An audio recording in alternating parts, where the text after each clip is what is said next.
Bonsoir et bienvenue à tous pour ce 20e webinaire organisé par Deuxième Avis, consacré aujourd'hui au mélanome. En France, selon l'INCa, près de 18 000 nouveaux cas de mélanome ont été découverts en 2024 et avec 2% de croissance par an, c'est le cancer qui augmente le plus depuis 2010. L'âge médian au diagnostic d'un mélanome est de 68 ans chez les hommes, de 62 ans chez les femmes. Il ne représente que 4% des cancers, mais il est très agressif. Vous allez voir que grâce à la recherche et aux nouveaux traitements, c'est en train de changer et c'est une bonne nouvelle. Et je vous passe la parole avec une première question. Est-ce que vous pouvez nous expliquer ce qu'est un mélanome ? Tout d'abord, bonjour à toutes et à tous. Et une toute petite précision, mon mandat comme membre du conseil d'administration de la Société française de dermatologie est désormais terminé. Ça ne change pas grand-chose. Donc, si on veut parler de mélanome, il faut également parler quand même de ce qu'on connaît peut-être un petit peu mieux d'une certaine façon, parce qu'on en voit tous les jours, y compris sur son propre corps, sur sa propre peau. Ce sont des grains de beauté. Alors, les grains de beauté, en dermatologie, on n'appelle pas ça les grains de beauté, ça porte un drôle de nom qui s'appelle un névus, un nom latin qui ne veut pas dire grand-chose en soi. Et quand on ne donne pas de précision supplémentaire, quand on parle de névus sans autre mot derrière, on veut dire en fait des grains de beauté.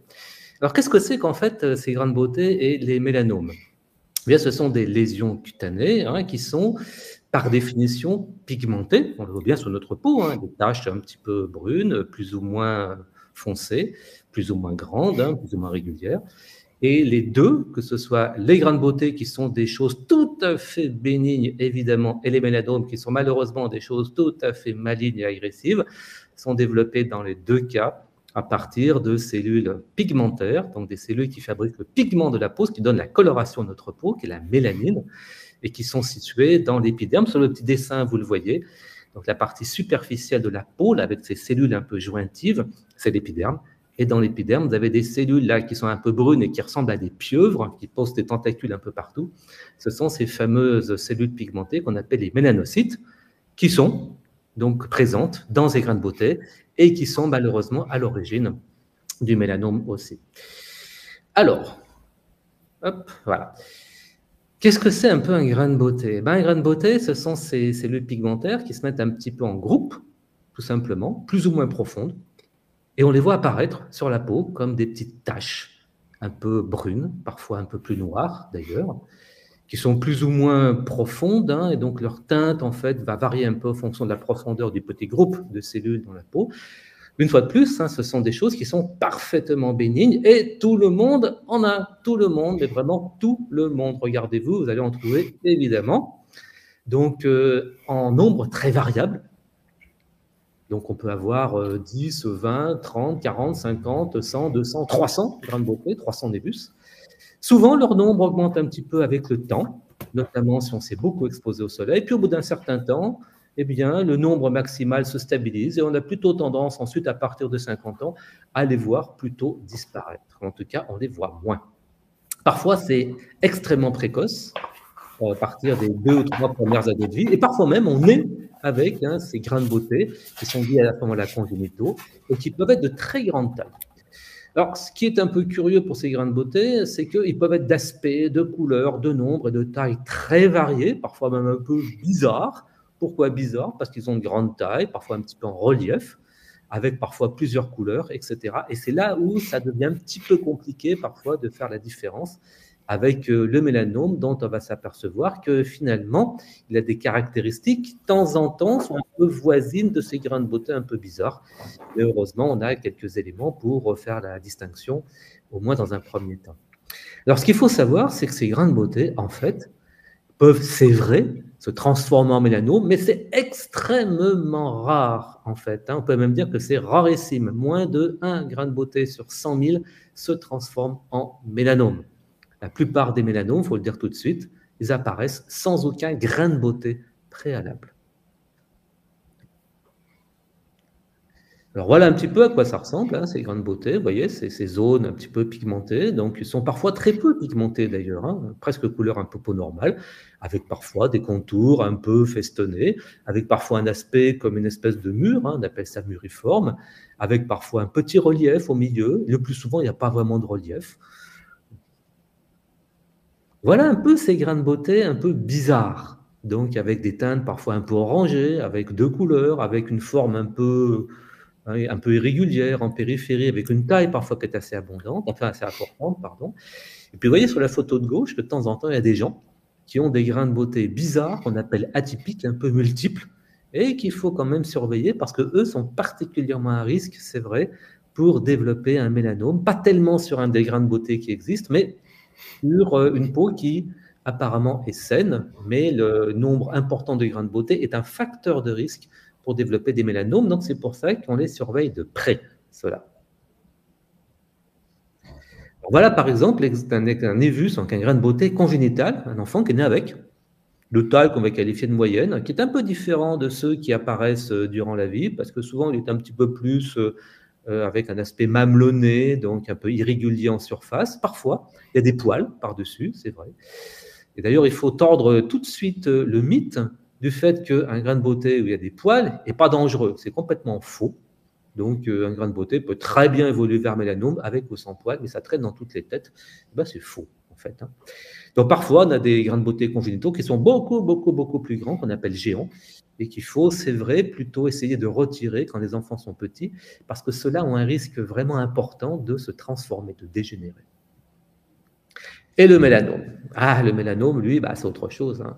C'est une véritable tumeur maligne, c'est un véritable cancer qui est développé à partir de ces fameuses cellules pigmentaires, de ces fameux mélanocytes. C'est une tumeur vraiment agressive, car rapidement métastatique, notamment par voie sanguine. Le plus souvent, ce mélanome n'apparaît pas sur un grain de beauté préalable, il apparaît sur une peau qui apparemment antérieurement était tout à fait saine. Alors la plupart des mélanomes apparaissent sur la peau, c'est vrai, à plus de 95%, mais en fait, il y a d'autres zones dans notre organisme qui possèdent des cellules pigmentaires qui peuvent donner lieu à des mélanomes, et notamment l'œil, en particulier l'iris, en particulier la choroïde, hein, donc le tunique de l'œil, ça peut, et parfois également les muqueuses. Il ne faut pas oublier qu'on a également des cellules pigmentaires dans nos muqueuses, la muqueuse de la bouche, de l'intestin, du nez, des sinus, etc., etc. C'est rare, mais ça peut arriver, et le problème, c'est que là, contrairement à la peau, on ne le voit pas, on ne le voit que quand les choses commencent à tourner un petit peu mal. Ce qu'il faut dire d'emblée, c'est que l'apparition d'un mélanome est très clairement favorisée par une chose précise qu'on connaît tous, c'est l'exposition solaire aux UV, et notamment l'exposition aiguë, importante, coup de soleil, parfois même avec des bulles, quand on est petit, enfant, adolescent, adulte jeune. C'est ça le principal facteur de risque. Et c'est ça qu'on essaye d'éviter dans la population en disant bah, attention, hein, ne prenez pas de coup de soleil aigu, c'est un facteur de risque important pour le mélanome. Stop. Alors, le mélanome, vous voyez, sur le schéma un petit peu là de droite, il commence en surface et ensuite il a tendance à pénétrer en profondeur. Et dès qu'il a franchi la barrière qui sépare la partie superficielle de la peau de sa partie inférieure qu'on appelle le derme, où il y a les vaisseaux sanguins, là, par contre, il peut commencer à envoyer des cellules un peu partout dans l'organisme et donc à métastaser. C'est pour ça que c'est une tumeur agressive. Quelques chiffres, on en a déjà parlé un petit peu. Donc, vous voyez, donc, le nombre de nouveaux cas en 2023, ce n'est pas du tout négligeable. 4% de l'ensemble des cancers incidents, à peu près identique en fréquence chez l'homme et la femme, mais c'est vrai qu'il y a un petit décalage pour l'âge. L'incidence a doublé en 20 ans. On espère que ça ne sera pas le cas dans les 20 prochaines années. C'est une véritable épidémie, on peut dire ça, hein, et c'est actuellement la première cause de décès par cancer entre 20 et 40 ans. Donc, c'est un problème qu'on peut qualifier de problème de santé publique. C'est vrai qu'on a un effet comme ça de submersion par le mélanome, mais j'ai envie de dire par toutes les tumeurs cutanées, notamment celles qui sont induites par le soleil, et c'est vraiment la majorité. Merci beaucoup, professeur. Vous avez commencé à répondre, puisque la question d'après, c'est pourquoi un mélanome apparaît-il? Quels sont les facteurs de risque? Vous avez commencé à répondre, mais je vous donne la parole. Eh oui, mais c'est bien de répéter les choses et de répéter les messages, hein, parce que le message est relativement simple et relativement clair. Encore faut-il en tenir compte. Donc, si on récapitule un peu, c'est une tumeur maligne, un véritable cancer, redoutable et en forte croissance. Alors, on espère que la croissance dans les années qui vont venir ne sera pas si forte que ça. Ce qu'on espère, c'est qu'il y ait une stabilisation un petit peu du nombre de mélanomes qui sont diagnostiqués. Peut-être parce que, c'est vrai, la population commence à appliquer de façon un petit peu plus adéquate les mesures de protection. À quoi il est lié? Très clairement, aux expositions donc solaires intenses et répétées durant l'enfance, adolescence, adulte jeune, quand on a fait vraiment des gros coups de soleil, notamment sur les épaules, avec des bulles. Moi, je me rappelle quand j'étais petit, ça remonte à quelques temps, j'ai eu des coups de soleil comme ça sur les épaules parce que je me précipitais au soleil. J'étais d'un pays où il n'y a pas beaucoup de soleil, donc dès que j'allais sur la côte, voilà, j'allais au soleil, j'avais des gros coups de soleil sur les épaules bien bulleux, et je sais que j'ai un risque particulier de mélanome, mais je rassure tout le monde, je me surveille. Il y a des formes familiales, c'est vrai qu'il y a des facteurs génétiques favorisants, on le sait. Donc, d'environ 7 à 10% des cas, ce n'est pas négligeable du tout. Ce qui veut dire que dès qu'on va identifier un mélanome chez quelqu'un, on va demander à voir les gens de sa famille pour vérifier qu'il n'y a pas quelque chose de suspect. Et puis, donc, c'est une tumeur qui met clairement en jeu le pronostic vital. Notamment si le diagnostic est fait un peu tard et si c'est une tumeur qui a une épaisseur importante. On la chiffre en millimètres, donc ce n'est pas énorme, un millimètre, mais à partir de 2 millimètres, par exemple, c'est une tumeur vraiment à risque. Mais il y a des mélanomes très minces, très fins, qui sont quand même dangereux, où les gens quand même finissent par décéder. Ça peut quand même arriver. Le message donc est simple.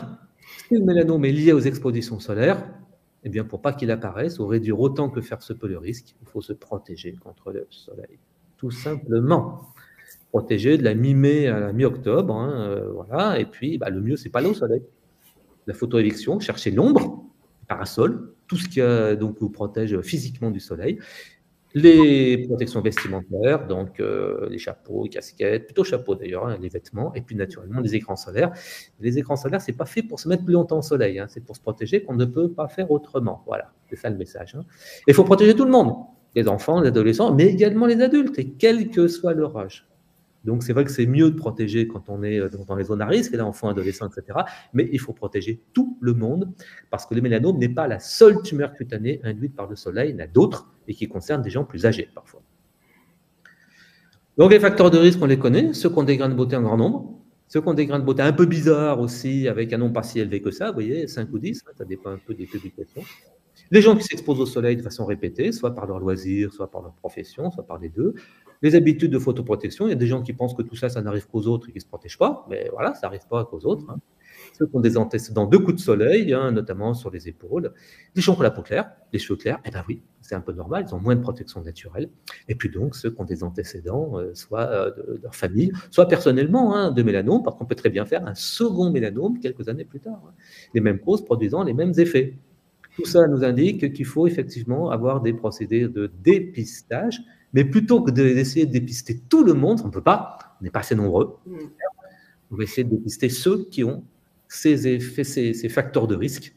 Donc, ça veut dire qu'il faut les identifier et que chacun s'identifie un petit peu quand même tout seul en fonction de ces facteurs de risque pour aller éventuellement consulter qu'ils aient ou pas des lésions suspectes. Donc, un dépistage plutôt ciblé. Vous voyez les messages prévention, dépistage. Prévention, c'est tout le monde.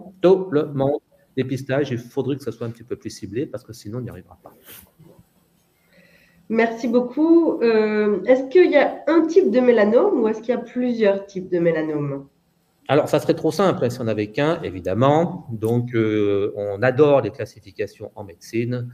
Donc, nos petits camarades pathologistes, ceux qui regardent tout ça au microscope, et nous, cliniciens, on a établi une classification en plusieurs catégories. Donc, voilà, bon, ça n'a pas un intérêt extraordinaire. Il faut savoir que certaines de ces sous-catégories sont plus dangereuses que d'autres, notamment ceux qui sont sur les extrémités, en particulier sur les ongles, donc ce qu'on appelle les acrolentigineux, désolé pour le terme. Donc, ce sont qui sont au bout des doigts, donc sur les paumes des mains, les plantes de pied, sont dangereux parce que le diagnostic est souvent un peu tardif. Et ceux qui sont nodulaires, donc une espèce de tumeur un peu comme une espèce de chou-fleur posé sur la peau. Et puis donc, tout ce qui est une espèce de boîte où on met tout le reste, donc boîte un peu poubelle, donc tout ce qui est muqueux, oculaire, etc., etc. Le plus fréquent, c'est celui qui se présente sous la forme d'une tache plus ou moins pigmentée qui s'étend progressivement par ses bords, qu'on appelle le superficiel extensif. Heureusement, c'est le moins dangereux. Donc voilà un peu un superficiel extensif. Vous voyez une tache un petit peu là, un peu bigarrée avec des bords qui ne sont pas si irréguliers, mais plusieurs couleurs, ça vous être suspect. À gauche, déjà, c'est quand même très suspect. Ça ne ressemble pas du tout à un grain de beauté, quand même. Alors, là, encore moins, vous voyez, ce pigment qui bave en périphérie, là, c'est extrêmement suspect. Si ce n'est pas un mélanome, on va rentrer dans les ordres. Donc, voilà. Hop, alors celui-là, le doute n'est pas permis. Non seulement tout est réuni, une espèce de tache pigmentée irrégulière avec plusieurs couleurs, puis surtout cette espèce d'énorme bourgeon central extrêmement suspect. Ça a un peu traîné cette histoire, il faut bien reconnaître. Hein. Donc voilà, ça veut dire qu'il est en train de s'épaissir très très vite. Donc méfiance, méfiance, gros danger. Les formes des extrémités. Alors, vous voyez, sur un talon, au début, ça ne paye pas de mine, on a l'impression que c'est une espèce d'hématome, mais en fait, il reste un peu, puis après, quand même, c'est un peu pareil, le doute n'est pas vraiment permis. Mais vous voyez que si on arrive à ces extrémités, c'est que le diagnostic n'a pas été fait antérieurement. Voilà, c'est le mélanome de l'onde qui se présente au départ comme une bande pigmentée, avec quand même une tablette qui est un peu modifiée, avec une espèce d'encoche, enfin, c'est pas bien net. Hein. Alors, si on attend trop, voilà le résultat sur la photo de droite. Là, c'est pareil, hein, le diagnostic est évident, mais si ça en arrive à ce point, c'est qu'il n'a pas été fait auparavant. Là, malheureusement, il n'y a pas 36 solutions, il va falloir amputer le doigt. C'est malheureusement, voilà. Donc, de temps en temps, ces formes sur les extrémités, elles ne sont pas pigmentées, ce qui est extrêmement traître, on n'y pense pas tout de suite, de loin. Donc, c'est vrai que là, on comprend pourquoi ça a traîné un peu. Donc voilà une forme dite nodulaire. Alors c'est pareil, une grosse lésion tumorale pigmentée là. Voilà, c'est extrêmement dangereux, hein, très dangereux. Le diagnostic est évident. Et de temps en temps, sur ces formes en relief, il n'y a pas non plus de pigment. Donc là, c'est pareil, on n'y pense pas tout de suite et c'est très dangereux parce que c'est très traître.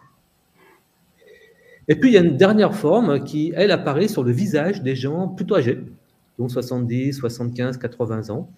Qui porte un nom du monsieur français d'ailleurs qu'il avait décrit à l'époque, peu importe. C'est une espèce de tache brune, vous voyez, qui s'étend très progressivement sur le visage. Voilà, qui est assez spécifiquement sur le visage, mais qui est un peu régulière aussi, elle ne donne pas confiance. On a raison de ne pas être confiant, parce que si on attend un peu trop, voilà ce qui va se passer. Et là, c'est vrai que le diagnostic, à ce moment-là, est évident, mais on aurait aimé le faire avant quand même. Hein. Et là, on va se permettre d'enlever toute la joue de la dame. Et oui, on peut. Merci beaucoup. Alors, on sait que c'est de plus en plus difficile de consulter un dermatologue, que les délais pour avoir un rendez-vous sont très longs. Comment, en tant que patient, s'auto-surveiller au mieux et quand faut-il s'inquiéter? Alors, vous avez raison. Aujourd'hui, dans malheureusement énormément de situations, l'accès au dermatologue ressemble à mission impossible. C'est vrai. On en est parfaitement conscient. C'est pour ça que, vous voyez, qu'on préfère un dépistage plutôt ciblé pour que les faibles ressources soient utilisées au mieux. Alors, c'est simple. On a fait une petite règle que tout le monde peut appliquer, que ce soit les médecins généralistes ou autres d'ailleurs, et puis la population générale pour aider à identifier précocement les mélanomes. C'est de l'alphabet, ABCD, et en fait, on va s'apercevoir qu'il y a un E derrière, mais on va commencer par ABCD.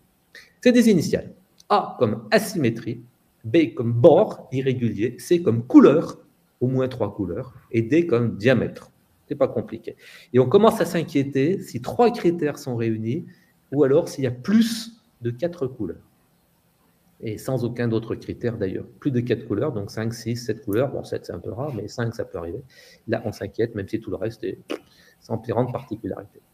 Alors, côté 1, là c'est simple, vous prenez votre lésion et vous tirez deux droites perpendiculaires et vous voyez si elle est bien symétrique.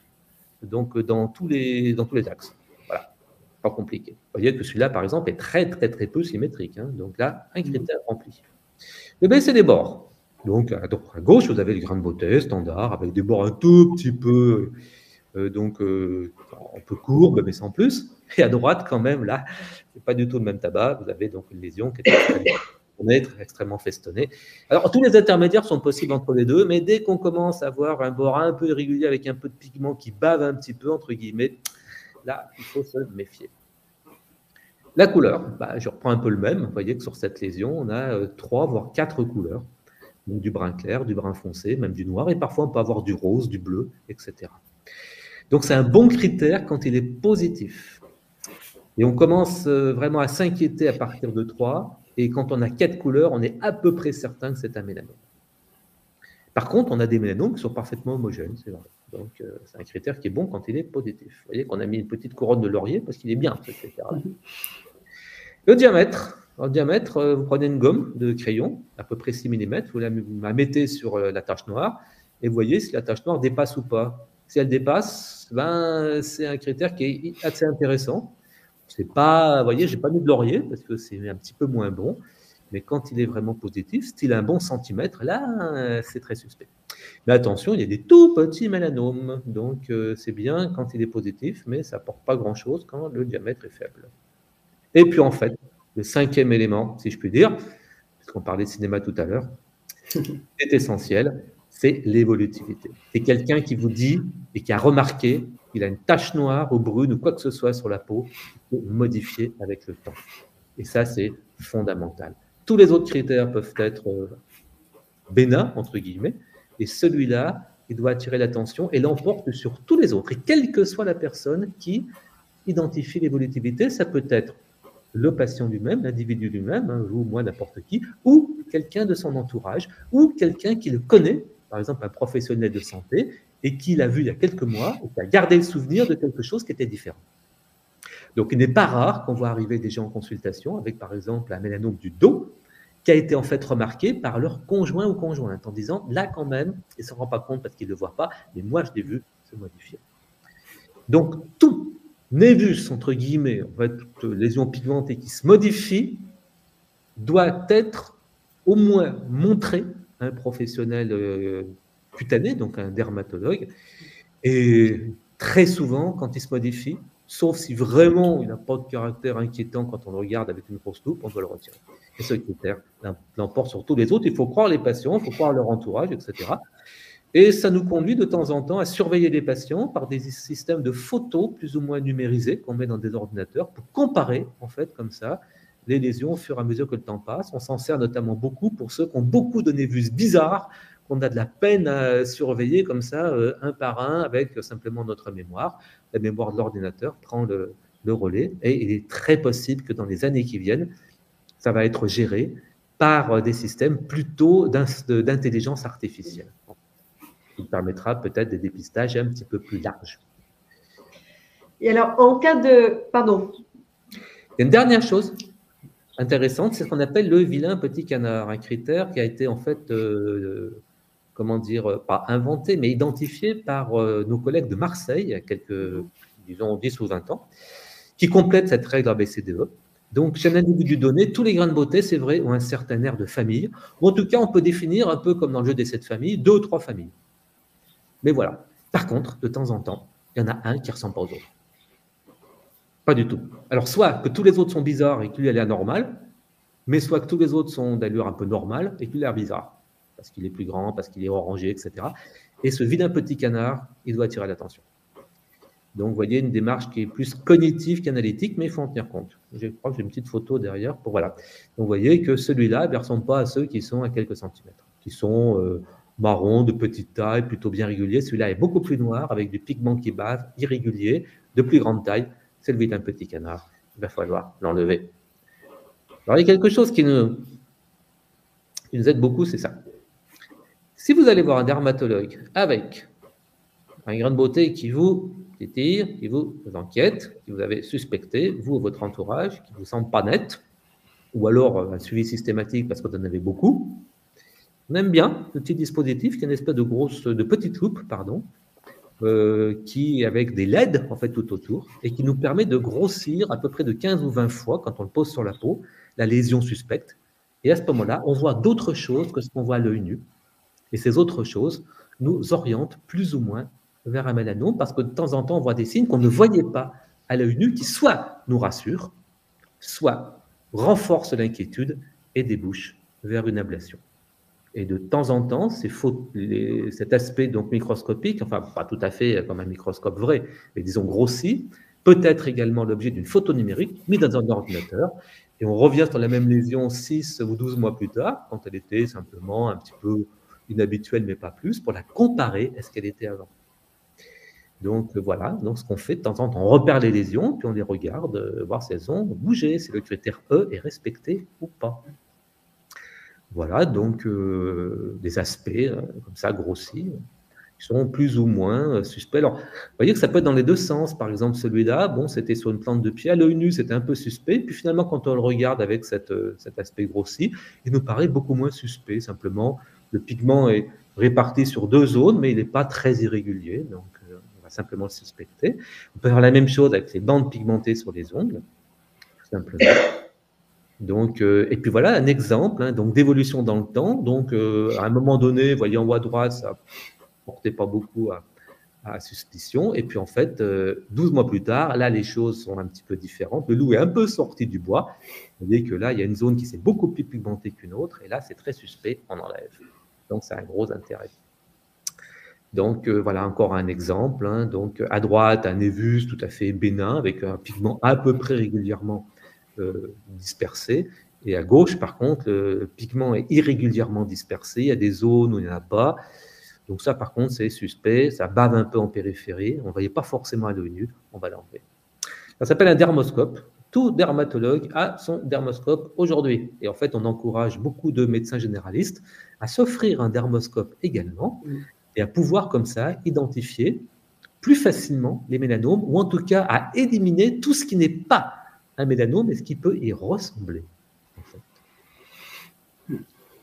Merci beaucoup. Alors, en cas de mélanome avéré, effectivement, ce qu'on veut vous demander, c'est quelle est la prise en charge adaptée, quelle stratégie de traitement la plus efficace? Alors, c'est une vaste question qu'on va simplement aborder de façon un petit peu préliminaire, hein, mais si ensuite il y a des questions plus précises, je pourrais y répondre. Alors, d'abord, ça passe par l'identification donc d'une lésion suspecte chez un patient à risque, avec les facteurs de risque dont on a parlé tout à l'heure, ou non. Après tout, même si ce sont des facteurs de risque, eh ben, en fait, il y a des gens qui ont des mélanomes qui n'ont pas de facteurs de risque bien particuliers, ça peut tout à fait arriver. Donc, tout passe par d'abord l'identification d'une lésion qui est suspecte, ou alors, une autre circonstance, c'est un examen systématique pour quelqu'un qui a des facteurs de risque qu'on examine donc de façon régulière, et c'est le praticien qui fait cette surveillance systématique qui va identifier la lésion et pas le patient lui-même. Dans tous les cas, une lésion suspecte, c'est une équation simple, égale consultation rapide. Alors vous allez me dire rapide, oui, qu'est-ce que ça veut dire aujourd'hui? Ah oui, c'est un problème, il n'y a pas de doute, chez un dermatologue. Donc, j'ai envie de dire le plus vite possible. C'est vrai qu'une lésion suspecte, si on la voit 6 mois plus tard, c'est moins bien, clairement. Donc, il vaudrait mieux que ces lésions soient vues par un dermatologue qui va sortir son dermoscope et qui va dire, oui, c'est vraiment suspect, et si c'est vraiment suspect, on va faire une ablation totale. Si c'est possible, si la lésion n'est pas de grande taille sur le visage, par exemple, auquel cas ce sera plus compliqué. Par exemple, quelque chose de 7-8 mm ou d'1 centimètre sur le dos, sur le ventre, sur un membre, ça c'est possible. Soit le dermatologue le fera directement, soit il le confiera à un chirurgien. Mais le mieux, c'est de l'enlever totalement en passant à peu près 1 mm autour. Ensuite, tout ça est examiné par un pathologiste sous un microscope qui vous dit, oui, vous aviez raison, c'est bien un mélanome, et qui va nous donner tout un tas de détails sur le sous-type de mélanome et un certain nombre de caractéristiques intéressantes qui vont guider un petit peu la suite de la prise en charge, notamment l'épaisseur. Et l'épaisseur, souvent maintenant, ils les mesurent jusqu'à un dixième, voire un centième de millimètre, parce que c'est important ensuite pour la suite. La suite, c'est quoi? La suite, c'est toujours de la chirurgie, en tout cas dans la très grande majorité des cas. Donc on a vu la chirurgie initiale pour affirmer le diagnostic. Et une fois que ce diagnostic est confirmé par le pathologiste, qui regarde tout ça au microscope, eh bien nous allons proposer à la patiente ou au patient ce qu'on appelle une ablation élargie. C'est-à-dire qu'en fait, on refait une autre opération derrière qui va enlever la cicatrice initiale, mais également une marge de sécurité qui va être de 1 à 2 cm. Alors, pourquoi 1 ou 2 cm? Ça dépend justement de cette épaisseur. C'est pour ça que c'est important que le pathologiste la définisse. Ensuite, la question se pose de voir si on fait ce qu'on appelle un bilan. Vous savez qu'en termes de cancérologie, très souvent, on va rechercher si la tumeur n'a déjà pas essaimé quelque part. Et je vous ai dit tout à l'heure que le mélanome était une tumeur qui pouvait essaimer assez rapidement en donnant effectivement une métastase ganglionnaire ou parfois ailleurs. Donc, qu'est-ce qu'il faut faire? Eh bien, là aussi, tout va dépendre des caractéristiques de la tumeur initiale et notamment de son épaisseur. Donc, ce bilan, qu'est-ce que c'est?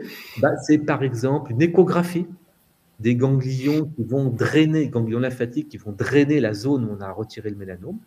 Par exemple, si on a enlevé un mélanome du bras, on va regarder les ganglions qui sont sous le bras, les ganglions de l'aisselle, tout simplement. Bien sûr, le dermatologue, quand il va vous voir la prochaine fois, va les palper, mais la palpation, c'est bien, mais ça ne fait pas tout, et le mieux, c'est d'avoir quand même une échographie.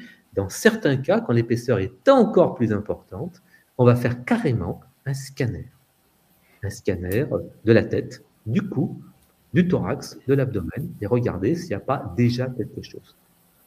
Tout ça est réglé par pas une réglementation, mais un consensus qu'on appelle des recommandations. Donc, je ne rentre pas dans les détails, mais le bilan donc, va dépendre d'un certain nombre de paramètres. Ensuite, on va demander de regarder les membres directs de la famille, c'est-à-dire les frères et sœurs, c'est-à-dire les enfants. Soit par le dermatologue qui a fait le diagnostic initial, soit par un autre dermatologue, mais si possible par un dermatologue. Ça peut effectivement parfois être assez long, mais il faut le faire. Ensuite, comme toute tumeur, il va avoir droit à une stadification, une classification. C'est un peu compliqué, mais on va comme ça dire que c'est une tumeur du stade truc, machin au truc. Et en fonction de ce stade, il va y avoir discussion du dossier, comme toute lésion tumorale actuellement en France aujourd'hui. Il va passer devant une espèce de réunion qui va associer plusieurs professionnels qui sont des spécialistes de ce type de lésion, qu'on appelle une réunion de concertation pluridisciplinaire, en abrégé RCP, qui a lieu de façon hebdomadaire dans tous les centres qui s'occupent de ce type de tumeur. Et donc, ce sont les dermatologues qui identifient ces mélanomes, qui nous adressent comme ça des fiches. Et on regarde en fait ces fiches et on dit ce qu'il faut faire ensuite en fonction des caractéristiques de la lésion et en fonction donc du stade. La question se pose donc du bilan initial. La question se pose du traitement médical complémentaire. Est-ce qu'on s'arrête à la chirurgie ou est-ce qu'on fait un traitement médical complémentaire, notamment ce qu'on appelle un traitement adjuvant. Adjuvant parce que ça signifie qu'on essaye de traiter une maladie qu'on ne voit plus, mais qui peut être présente quand même parce que la tumeur était épaisse, par exemple. Donc, on essaie de protéger les gens contre une récidive. Et les modalités de surveillance, qu'est-ce qu'on fait, comment, tous les combien, pendant combien de temps. Grosso modo, quelles que soient les modalités de surveillance, c'est une surveillance qui est à vie. Au moins une fois par an et par une visite, tout simplement, au bout d'un certain nombre d'années, chez un dermatologue ou chez un médecin généraliste, si, pourquoi pas, mais qui va être en principe sans limite, annuel, à vie. Voilà. Et c'est là où le bas blesse un petit peu, parce que c'est pas si évident. Au bout d'un certain temps, les gens, ils vont plus, c'est clair. Ils en ont un petit peu assez, il ne se passe rien. Donc oui. Pourquoi on fait cette surveillance? D'une part, pour ne pas passer à côté d'une résurgence du mélanome, même 10 ans après. C'est assez sournois le mélanome, il peut réapparaître plusieurs années comme ça après. Et puis, pour identifier parfois un second mélanome, car quand on a eu un premier mélanome, on a 3 à 4 fois plus de risques que la population générale d'en avoir un autre. Donc, raison de plus. Et ça, il faut bien expliquer aux gens, c'est pas seulement pour vérifier que ce qu'on a enlevé va repointer le bout de son nez, mais pour voir si ça n'a pas un nez. Et puis, à un moment donné, il faut quand même informer. Donc, par ce qu'on appelle une consultation d'annonce. On dit clairement, monsieur ou madame, je vous ai retiré un mélanome, votre dossier a été discuté en réunion de concertation pluridisciplinaire, et les décisions prises sur le bilan, sur le traitement complémentaire ou pas, et sur la surveillance, ont été les suivantes que je vais appliquer. Et voilà, et on espère que, en fait, cette surveillance n'aboutira pas à la découverte d'une récidive. Si c'est le cas, le dossier sera rediscuté ensuite en réunion de concertation pour qu'est-ce qu'on fait. Et naturellement, dans tous les cas, c'est toujours un bon moment de diagnostic de mélanome pour dire, protégez-vous quand même du soleil, parce qu'il n'y a pas que le mélanome qui est induit par le soleil, il y a également d'autres tumeurs cutanées, qu'on appelle des carcinomes, qui sont moins dangereux, certes, mais tellement plus fréquents que le mélanome. Donc, si on se protège du soleil, on se protège également contre ces carcinomes. Et puis, on se protège également contre le vieillissement cutané. Ce n'est pas négligeable. Merci beaucoup, professeur, pour vos explications très claires. Je vais maintenant passer la parole à Pascal avec une première question. Quel conseil donneriez-vous aux patients qui vivent avec un mélanome? Alors c'est vrai que vivre avec un mélanome, dont on le voit, parce qu'on a beaucoup d'appels téléphoniques en fait tous les semaines ou des messages. On sait qu'il y a un stress qui est extrêmement présent. Je note dans les constats qu'on peut faire au niveau France, c'est que peu de personnes pensent, alors que ça fait partie du parcours de soins, à utiliser les séances qui sont proposées d'oncopsie. Donc, je pense que c'est primordial puisque toute annonce de cancer, c'est extrêmement lourd à vivre, mais je trouve que l'annonce d'un mélanome, c'est quelque chose qui est sidérant parce qu'en fait, on ne s'attend pas du tout à ça. On a le sentiment de ne pas avoir été plus bousculé que ça dans la vie quotidienne par ce risque si important dès lors qu'on a posé un diagnostic. Et il y a cette espèce de colère et de sidération face à ce côté un peu grotesque. Quand on regarde la cause, on dit c'est pas possible que je me trouve dos au mur ou avec un pronostic vital engagé à cause des UV. Donc c'est un peu compliqué à vivre. Et de la part des gens à qui on explique qu'on est touché par un mélanome, il y a aussi une incompréhension ou une façon un petit peu de botter en touche parfois en disant oui mais bon c'est la peau, c'est un petit cancer, c'est pas comme un cancer du sein. Or, comme le soulignait le professeur Dehrer, c'est vrai qu'il y a ce côté effectivement métastatique qui est reconnu du mélanome.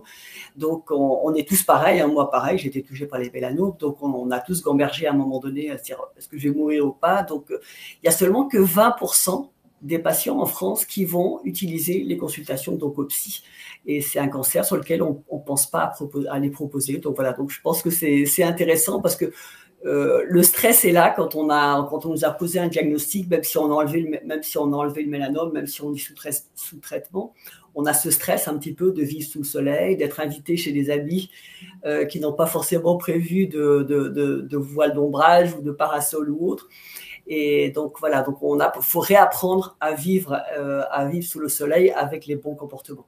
Et j'ai beaucoup apprécié la présentation du professeur Dehrer sur le fait effectivement d'insister beaucoup. Moi, je suis d'origine bretonne et j'ai été éduquée depuis que j'étais enfant, en fait, à entendre toujours le même message, protégez-vous du soleil, protégez-vous du soleil. J'ai fait énormément de bateaux dans ma vie. J'ai vécu donc en Bretagne, donc des régions qui sont très souvent avec un ciel voilé, grisé. Et quand je voyais pas le soleil, je ne me protégeais pas. Or, le message un peu que l'on donne, sur lequel on insiste, pour ne pas dire qu'on fait un focus, que ce soit en France ou même au niveau Europe, c'est aujourd'hui de ne parler que des UV et de parler, comme dit tout à l'heure le professeur Dehrer, donc du rayonnement solaire des ultraviolets. Parce qu'en fait, les ultraviolets, ça traverse les nuages. Les ultraviolets sont là quand le soleil est gris. Donc, ce qui doit déclencher une protection, c'est ça. On insiste également pour l'idée d'en parler aux autres, d'en parler à la famille, parce que ça, on voit que ce n'est pas un réflexe qui est forcément évident. Mais on peut tout à fait, après, une fois qu'on a appris à avoir les bons comportements, très bien vivre avec un mélanome et on devient assez spécialiste à bien s'observer et à réagir au moindre doute. Alors, je vous rejoins tout à fait sur les consultations, notamment avec notre psychologue. Nous, dans notre service, à chaque diagnostic primitif de mélanome, on propose donc une prise en charge par notre psychologue qui est spécialisé dans la prise en charge des patients qui ont des problèmes de tumeurs cutanées. Donc, on a une psychologue spécifique pour ça. Et à chaque étape en fait de la maladie. Par exemple, si c'est un patient qui a une première une lésion métastatique, on le propose. En cas de rechute, on le propose également. Et souvent, en fait, de plus en plus, les patients qui au départ sont parfois un petit peu réticents parce qu'ils se disent oui, qu'est-ce que ça va m'apporter? Essayez, vous allez voir. Si après, voilà. Vous continuerez pas. Mais la plupart, en fait, disent effectivement, vous aviez raison, ça m'a apporté quelque chose et j'ai continué. Voilà, tout à fait. C'est vrai que c'est vraiment idéal. Donc, nous, c'est ce que l'on propose, en fait, effectivement. Donc, demandez autour de vous, mais utilisez ce soin de support qui est vraiment très bien. On parle également de tous les soins de support à disposition, comme l'activité physique adaptée. Alors, s'il n'y en a pas dans certaines régions, sachez qu'on peut demander à certains kinés qui sont formés, effectivement, pour pouvoir proposer, en fait, ces soins dans le post-cancer. Et puis après, on explique aussi un petit peu, parce que nous, on est plus sur un aspect de prévention primaire, bien évidemment. Donc, comme l'évoquait le professeur Dehrer, là, effectivement, le risque démarre du mois de mai jusqu'à tout l'été après, d'où la couleur ultraviolet Donc, ça y est, on a réussi tous à avoir une cohésion et donc on va enfin faire beaucoup de bruit et parler du mois de mai, le mois des ultraviolets, donc pour la prévention primaire. Donc ça, c'est mai violet, donc c'est le petit clin d'œil aux ultraviolets. Effectivement, on faisait une moyenne des indices UV en France au mois de mai. On est en tous, peu importe les régions, on est à une moyenne de 5 minimum. Donc 5, on doit déjà se protéger. Et on parlait de surveillance. On fait souvent, on regarde les gens quelquefois dans les restaurants qui font des selfies de leurs plats. Nous, on dit, mais faites juste au niveau de la famille ou personnel, faites des photos de votre corps.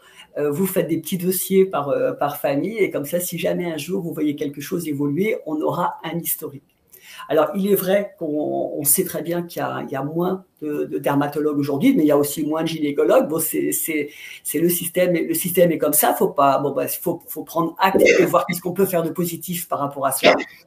Et c'est vrai qu'aujourd'hui, nous, on part du postulat pour aider la dermatologie, on ne peut pas, comme on l'évoquait tout à l'heure, on ne peut pas envoyer du tout venant. C'est impératif. On insiste beaucoup sur le fait de voir les personnes qui en ont le plus besoin, faire du tri et remettre un peu le médecin généraliste au centre du village.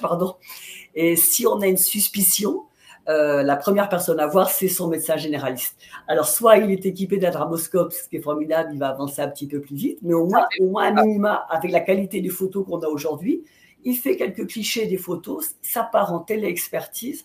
On a une réponse dans les 48 heures à 72 heures. C'est formidable. Et on aura 3 types de réponses. Soit on s'est inquiété pour rien, tout va bien. Soit effectivement, il y a un petit quelque chose, mais on a le temps d'agir. Ou soit, tu as eu raison de nous envoyer les clichés de ton patient. Il y a effectivement. Et voilà, mais au moins, on va, en faisant ça, envoyer les bonnes personnes aux spécialistes. C'est ce que l'on souhaite.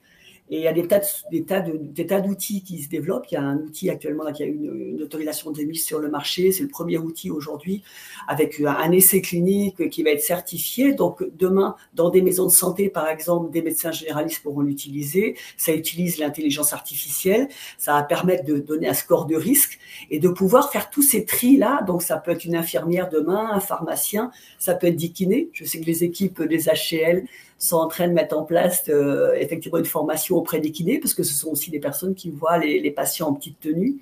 Donc, ça peut être intéressant. Mais voilà, aujourd'hui, il faut être positif. C'est-à-dire que, voilà, il y a des nouveaux parcours pour être vus.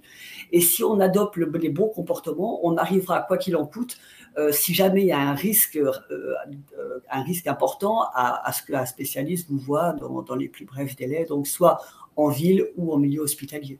Et donc, ce que je comprends, c'est qu'effectivement, autosurveillance au maximum, surveillance par son médecin traitant, encore faut-il en voir, mais bon.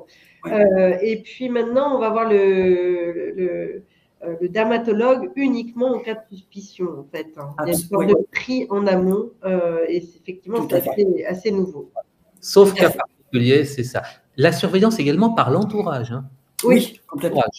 C'est-à-dire, en fait, conjointe. Moi, j'ai le souvenir d'un patient, le mélanome qui était sur le dos a été signalé par son fils de 13 ans. Oui, c'est ça. Oui. Donc, il faut croire les gens en disant à papa, quand même, cette tâche-là, il y a un an, elle n'était pas comme ça. Et le père disant, mais pas du tout, elle était tout à fait comme ça. On a cru l'enfant, on a fait une exérèse, c'était un mélanome. Ah oui, non, c'est remarquable quand on a compris. C'est là qu'on se dit, en fait, on est sur une balance d'un cancer qui potentiellement peut être extrêmement agressif et même engager votre pronostic vital, mais en même temps, c'est une chance inouïe. C'est le seul cancer visible, c'est le seul cancer sur lequel on peut avoir une action avant d'arriver à des stades trop avancés. Je veux dire, pour un cancérologue, c'est presque le Graal. Il y a aussi d'autres tumeurs cutanées qui sont visibles quand même. Oui, bien sûr, dans les cutanées. Mais c'est vrai que souvent, on utilise la fameuse phrase bateau « devenez acteur de votre santé », mais s'il y a bien un domaine où on peut réellement être acteur de sa santé et changer la donne, c'est dans la prévention en fait des risques des cancers cutanés. Ça devrait être la meilleure ça devrait normalement être la prévention qui a le plus fort impact, mais il faut que les gens aient compris le risque et c'est ça la problématique qu'on observe. Nous, l'organisation d'un webinaire de ce type, puisqu'on est il y a eu plus de 6000 personnes inscrites. Et on sait qu'il y a énormément de gens qui vont le regarder en replay. Donc, merci en tout cas d'être avec nous ce soir. Je vous propose maintenant de passer aux questions des internautes parce qu'il y en a énormément. Oui, je voyais. Voilà, et du coup… Impressionnant. Oui. Bon, on va se commander une petite pizza. Voilà. Alors, que pensez-vous de l'intelligence artificielle qui permettrait de réduire les délais d'attente chez le dermatologue? Alors, vous avez un peu répondu, mais… On peut faire plusieurs réponses à ça. Alors, c'est vrai que l'intelligence artificielle, ça a été bien démontré, est tout aussi performante qu'un dermatologue chevronné pour identifier un mélanome sur une lésion précise. Très bien. Mais le problème, c'est que le dermatologue, quand lui, il va être confronté à un patient qui a une lésion suspecte, il va prendre son dermoscope, il va identifier cette lésion comme quelque chose de parfaitement bénin. Mais lui, contrairement à l'intelligence artificielle, il va voir toute la peau du patient. La lésion suspecte était peut-être située sur le front, et en fait, le mélanome est dans le dos. Et c'est ce qu'on évoque aussi. Oui. Ne le verra pas. Mais l'IA sera une aide extrêmement précieuse, notamment pour la surveillance des gens qui ont beaucoup de grains de beauté, qui sont surveillés par une dermoscopie sur chacun d'entre eux, et plutôt que d'avoir quelqu'un qui les compare sur écran, ce qui prend énormément de temps, en fait, c'est l'IA qui va faire ça toute seule. Après, il y a des prototypes qui vont regarder toute la peau. Il y en a un qui a été mis au point sur Marseille. Il est assez gigantesque sur le plan de son encombrement volumétrique et il coûte 300 000 €. Je pense que ce n'est pas encore à la portée du dermatologue ou du centre de santé moyen. C'est un premier pas. Donc, nous, on rêve comme ça du scanner cutané qui vous passe comme ça en revue et qui vous dit, tiens, la lésion suspecte, c'est ça. Ça sera peut-être pas pour demain, mais pour après-demain. Mais déjà, on a des bonnes satisfactions. Voilà, avec les body scans qu'on peut faire déjà. Voilà. Je sais que j'en fais un par an, tout le corps entier, donc c'est vraiment gentil. Carrément, c'est le système Vectra donc, qui a été développé sur Marseille. Bon, aujourd'hui, c'est un petit peu de la médecine fiction, mais bon, ça commence comme ça, hein, la vraie médecine en somme de routine, ça commence par de la médecine fiction. Le body scan dont vous parlez, vous le faites où ? Alors, moi, je fais chez un dermatologue libéral. Donc, il y a des industriels, en fait, qui ont créé ces appareils-là. Donc, vous avez une cartographie parfaite, en fait, de votre corps entier, donc de toutes les faces. Et en fait, l'année suivante, quand vous revenez, en fait, on vous refait un deuxième scan complet. Et le précédent vient un peu en fantôme, en fait, sur le nouveau. Et en fait, vous voyez tout ce qui a bougé. Donc, c'est entouré en rouge si ça bouge sévèrement ou pas, ou c'est vert, tout ce qui est bon. Donc, quand on a beaucoup de grains de beauté ou quand on a déjà été touché par un mélanome en termes de suivi, c'est extrêmement pratique. Parce qu'en fait, voilà, on a j'imagine qu'il n'y a pas de cartographie de ce type d'appareil en France. On ne sait pas quels sont les dermatologues ou les généralistes, parce que ce serait formidable aussi s'ils en avaient. Alors, je laisse… Non, je pense que les généralistes, non. Je pense que, ou alors, enfin, on ne connaît pas, en tout cas. C'est possible que dans certaines régions, il y en ait qui en aient. Et quant aux dermatologues, ça reste encore très minoritaire parce que c'est un appareil qui, je pense, est assez onéreux et qui reste quand même un peu chronophage. Donc, ce qu'il faudrait, bon, ça c'est un petit message toujours auprès des pouvoirs publics, le dermatologue, lui, d'une certaine façon, quand même, il doit rentabiliser son temps. C'est triste à dire, mais c'est comme ça. Donc, il ne faut pas que ça soit quand même trop chronophage. Et il faut bien sélectionner les bonnes indications. C'est-à-dire, par exemple, est-ce qu'il faut le faire à partir de 100 grains de beauté, ou 150, ou 200, chez les gens qui ont un mélanome, pas un mélanome, etc. Donc, là aussi, il va falloir faire ce que je n'aime pas utiliser comme terme, parce que ça fait référence à des choses parfois un petit peu douteuses, c'est un tri. Oui, c'est logique. Un tri. Donc, ensuite, la comparaison par intelligence artificielle, eh bien, c'est l'algorithme, en fait, qui va faire la comparaison. Lui, il va être réglable. C'est-à-dire qu'on va dire, tu me dis uniquement les lésions, par exemple, qui ont varié de 5% sur tel critère. Mais pourquoi 5%, pourquoi pas 4%, pourquoi pas 6%? Donc, bon, c'est bien l'IA, mais finalement, l'IA, elle fait ce qu'on lui demande de faire. C'est une intelligence, comme l'on indique, artificielle.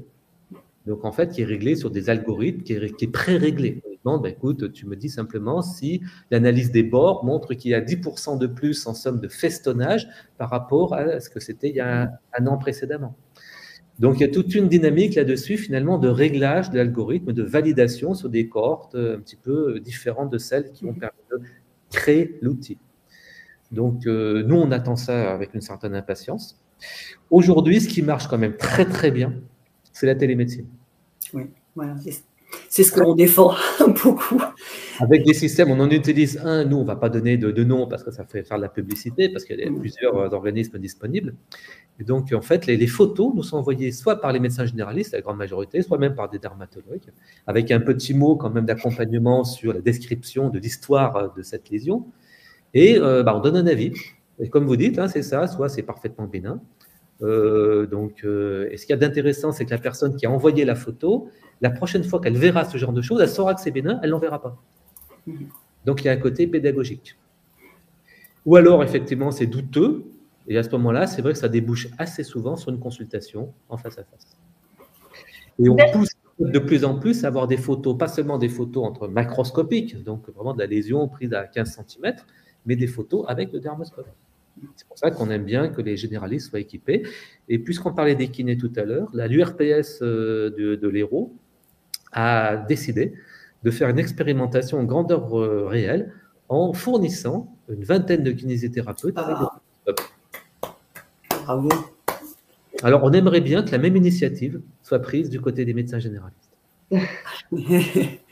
Très bien. Je vous propose de passer à une autre question parce qu'on en a vraiment beaucoup. À partir de quel niveau d'UV faut-il faut-il faire attention, pardon. Où pouvons-nous retrouver ces niveaux d'UV en dehors des cartes météo, plage en été? Niveau d'UV, vous l'avez là-dessus? Voilà, c'est ça, c'est le téléphone. Android ou iPhone, vous l'avez sur l'appli. Vous avez heure par heure l'indice UV, vous l'avez. Et c'est vrai qu'à partir de 4, il faut se méfier. Et donc, c'est à partir de votre teint de peau. Moi, j'ai un teint de peau, vous voyez, assez clair, les cheveux assez clairs. À partir de 3-4, je me protège. OK. Et peu importe qu'on soit en France, qu'on se balade à l'étranger, vous avez toujours votre téléphone, vous pouvez vous balader partout. Et pas qu'à la plage, parce qu'on assiste que ça aussi, c'est dans les infos Atox. Voilà. Les UV sont partout. Donc, quand on fait du vélo, quand on court. Le nuage n'est pas un filtre solaire. Très, très clair. En revanche, vous avez parlé de mai à novembre, octobre. Est-ce qu'effectivement, un soleil de décembre ou de janvier, un grand soleil, peut être dangereux? Alors, en métropole française, non. D'accord. Maintenant, vous allez aux Antilles, oui. Okay. Et après, l'altitude au ski. Oui. Voilà. On sait que la dose d'UV, notamment des UV dangereux qui sont les UVB, entre guillemets, elle double tous les 1000 mètres.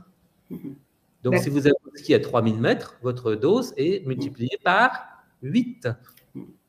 Et je vois, nous on fait de la prévention quelquefois en montagne et en fait on voit souvent les gens quand ils ont skié le matin, ils sont à un restaurant d'altitude, tout le monde enlève tout, voilà. Profite du soleil.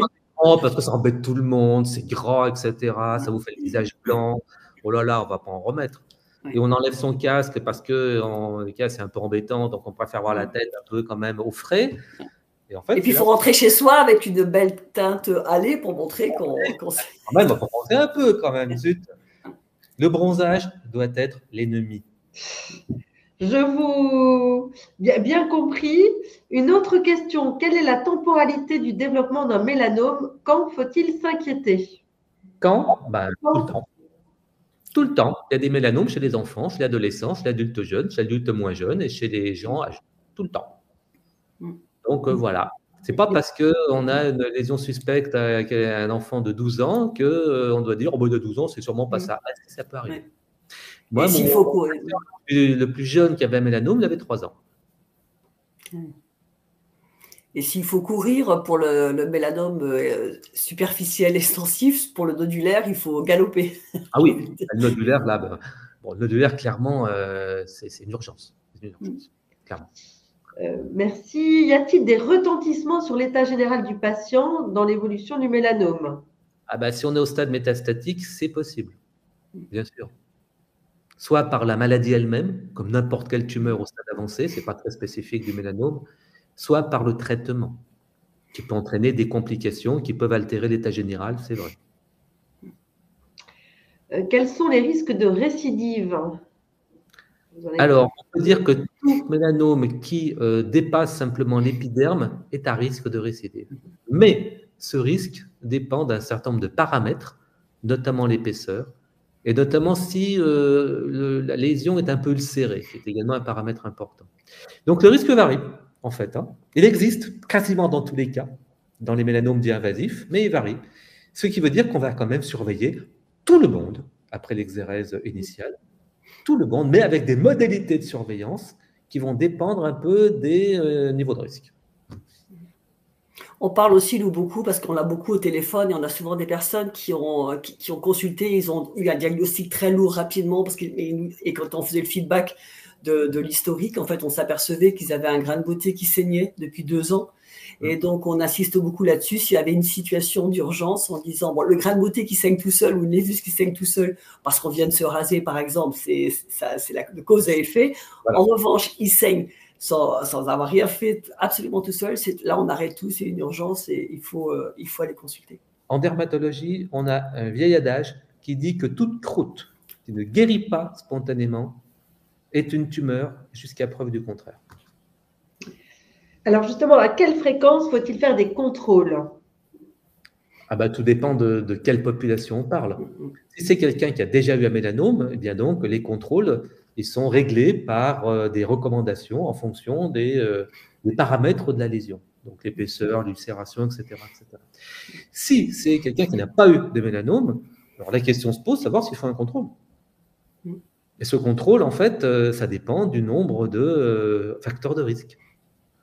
Et est-ce que c'est le dermatologue qui doit obligatoirement faire le contrôle ou est-ce que ça doit être le médecin généraliste? J'ai envie de dire qu'il y a beaucoup de cas particuliers. C'est un petit peu compliqué de répondre de façon univoque.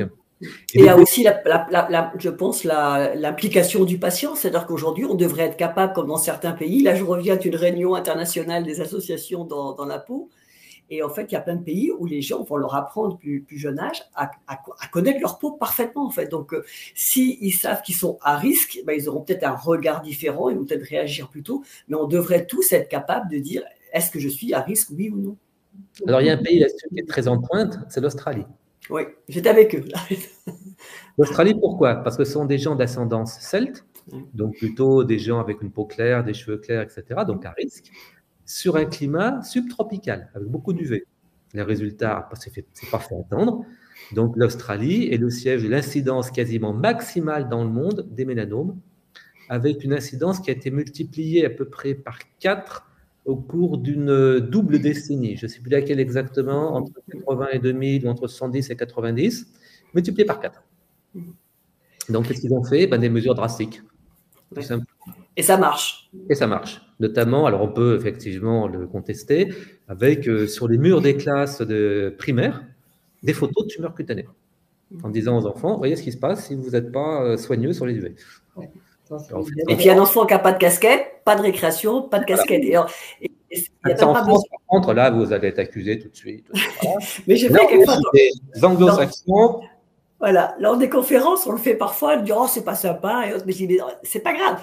Un enfant qu'on prive de récréation en lui expliquant le pourquoi des choses, le lendemain, comme il veut vraiment aller en récréation et jouer avec des copains, il n'a même pas besoin de demander aux parents, on sera le premier à mettre une casquette dans son sac à dos. Donc, il faut aussi apprendre, et j'ai été surprise lors des réunions-là de voir dans les différents pays, puisqu'il y avait le Brésil qui était là aussi, il y avait le Pérou, de voir tout ce qui est fait en amont chez les enfants, qui connaissent parfaitement leur peau, en fait. Et je pense qu'il faut passer par là. Demain, si on veut changer les comportements… Il faut passer par les enfants. Oui. Parce que si vous passez par les ados, à ce moment-là, il faut leur dire d'aller au soleil pour qu'ils n'y aillent pas. Voilà. Là, on fait un gros travail de communication auprès des ados. Souvent, c'est moins le problème parce qu'ils vont passer leur temps dans leur chambre, c'est leur ordi, donc ils ne seront pas dehors. Alors, et après, insister aussi sur les galéniques, parce que quand vous parlez des ados ou des jeunes adultes, on a fait donc une étude auprès d'eux, et en fait, on notait par exemple quelque chose auquel on n'a absolument pas pensé, c'est qu'ils nous disaient, nous, on ne met pas de crème parce qu'on trouve que la crème, ça fait daronne, ou ça fait daron dans leur expression. Ah, c'est ça, quoi. Mais en fait, il existe d'autres galéniques qui, en fait, même pour ceux qui font du vélo, ceux qui courent, avoir un stick sur lequel on se salit pas les mains, enfin, on n'aura pas les mains collantes, on peut carrément faire tout, se protéger avec n'importe quelle galénique, mais il faut juste y penser. Il faudrait en fait développer un message de com. L'écran solaire ou la protection solaire, c'est cool. Oui, voilà. Alors, ça passe crème. Il est 19h passé, on va quand même déborder parce qu'il y a beaucoup de questions, mais je vous propose de prendre encore 2 ou 3 questions. Allez-y, il y a pas mal de questions sur l'état de la recherche, les dernières avancées de la recherche, et puis C'est très, très vaste, la recherche. La recherche essaye toujours d'identifier des nouvelles cibles thérapeutiques. Écoutez, ça ne marche pas si mal, hein, puisque la recherche a permis de mettre en place des nouveaux traitements du mélanome métastatique qui sont très, très, très efficaces. Et cette recherche est en mouvement constant. Oui. D'accord, mais donc ça veut dire qu'on sauve des vies aujourd'hui alors qu'il y a quelques années… Clairement. Des gens qui étaient… vous savez, quand j'étais interne, ça remonte à quelques années, un diagnostic de mélanome métastatique, c'est un arrêt de mort. Oui. Mon premier mélanome, il n'y avait pas de traitement, donc j'étais pris en charge à la métastatique. J'entends bien métastatique. Hein. Donc, c'est un arrêt de mort. Aujourd'hui, c'est complètement différent. On se permet aujourd'hui de prononcer le mot guérison pour des patients avec des mélanomes métastatiques, ce qu'on ne se serait jamais permis auparavant. Donc, il faut là-dessus dire clairement aux gens, d'accord, vous avez une maladie qui est maintenant un petit peu plus évoluée, mais nous avons des armes thérapeutiques qui ne sont pas efficaces encore à 100%, c'est pour ça que la recherche est toujours nécessaire, mais qui sont quand même très efficaces. Très efficaces et pleines d'espoir. Ouais. Voilà. Une autre question, est-ce que les taches brunes de vieillesse sur le visage doivent faire l'objet d'une surveillance particulière? Disons que s'il y en a beaucoup, il faut quand même que quelqu'un les regarde un peu au dermoscope au moins une fois pour s'apercevoir que ce sont simplement ce qu'on appelle des lentigos, donc simplement des pigmentations par surcharge en pigments, et c'est tout. Mais c'est vrai que ça vaut le coup de regarder au moins une fois pour voir s'il n'y a pas une lésion qui est un peu suspecte, notamment à cause de ce fameux mélanome de type du Breuil des gens âgés. Ouais. Mais la question, est toujours la même chose, il faut trouver quelqu'un qui le fasse. Alors, une question assez pratique, est-ce qu'il y a un risque à épiler des grains de beauté? Ah ben non. Non, ça c'est une vieille, là aussi c'était un vieux mythe. Il ne faut pas toucher au poil des grains de beauté. Ben, si on peut. Ensuite, quelle est la relation entre, est-ce qu'il y en a une, kératose, carcinome et mélanome? Alors là, c'est un peu vaste. Là, on sera encore jusqu'à demain. En tout cas, c'est les UV. Ça ne veut rien dire, kératose. Kératose, c'est simplement qu'il y a une zone un peu cornée sur la peau. Je pense que ce que veut dire notre interlocuteur, c'est ce qu'on appelle les kératoses dites actiniques, qui, comme son nom l'indique, sont liées effectivement à l'exposition solaire. Alors, c'est un témoin d'exposition solaire. Simplement, vous avez beaucoup pris le soleil. Voilà. Donc, si vous avez beaucoup pris le soleil, vous êtes à risque de mélanome, oui, et vous êtes à risque aussi de carcinome, oui. C'est un marqueur de risque plutôt qu'autre chose. On voit des gens comme ça qui ont des kératoses comme ça sur le visage, parce qu'on leur dit quand même, vous êtes un peu allé beaucoup au soleil, et ils le reconnaissent volontiers. Oui, et souvent, quand ils en ont beaucoup, ils nous apprennent qu'ils ont passé 10 ans, par exemple, en Afrique ou dans les dom-toms. Est-ce que vous avez une dernière chose à dire à nos internautes, qui sont encore une fois très nombreux, avant de nous quitter? En fait, il y a 3 messages. Pas de soleil, pas de soleil, pas de soleil. Alors ça, c'est dans un monde idéal où on vit sous terre. Oui, mais il faut de soleil pour la vitamine D. Très bien. Il suffit sur une zone simplement comme le visage, qui n'est pas très vaste, 15 minutes par jour, ça suffit. Voilà. Pascal, est-ce que vous voulez rajouter un mot de la fin, un conseil? Oui. Alors effectivement, donc moi on aime souvent à dire que voilà, être sous les UV ou vivre dehors sous les UV, que ce soit dans la vie professionnelle aussi, parce qu'il y a aussi les aspects professionnels, des gens dans le bâtiment, l'agriculteur et autres, ou dans les loisirs, vie privée et autres. Il faut juste avoir à l'esprit que être sous les UV, et ça va être encore de plus en plus important avec le réchauffement climatique dans les années à venir, être sous les UV, c'est comme faire un sport à risque. Donc, quand on fait un sport à risque, je sais pas moi, du ballon, de deltaplane, on a un casque, on a des gants, on a des choses. En fait, il faut juste comprendre que c'est à risque. Donc, si c'est à risque, c'est pas grave d'avoir une activité à risque, mais à ce moment-là, on se protège. Donc, on met un chapeau, on met des lunettes de soleil, on va mettre un t-shirt UV, on va se mettre de temps en temps à l'ombre et juste comprendre et surtout déclencher cette protection-là uniquement en fonction de l'indice UV. Merci à tous les deux pour ce webinaire passionnant. Moi, j'ai appris beaucoup de choses. Merci à vous tous pour votre participation. Surtout, donnez-nous votre feedback en répondant ceux et celles qui nous ont écoutés. Oui, un grand merci. Puis on n'a pas pu répondre à toutes les questions, mais alors, vous pourrez nous contacter. Donc, également. Elles sont extrêmement nombreuses, ce qui prouve l'intérêt du public. Exactement. Et puis surtout, donnez-nous votre feedback aussi en répondant au court questionnaire qui est sur le chat. Merci à toute l'équipe Deuxième Avis qui a organisé ce webinaire. Le replay sera disponible dans quelques jours.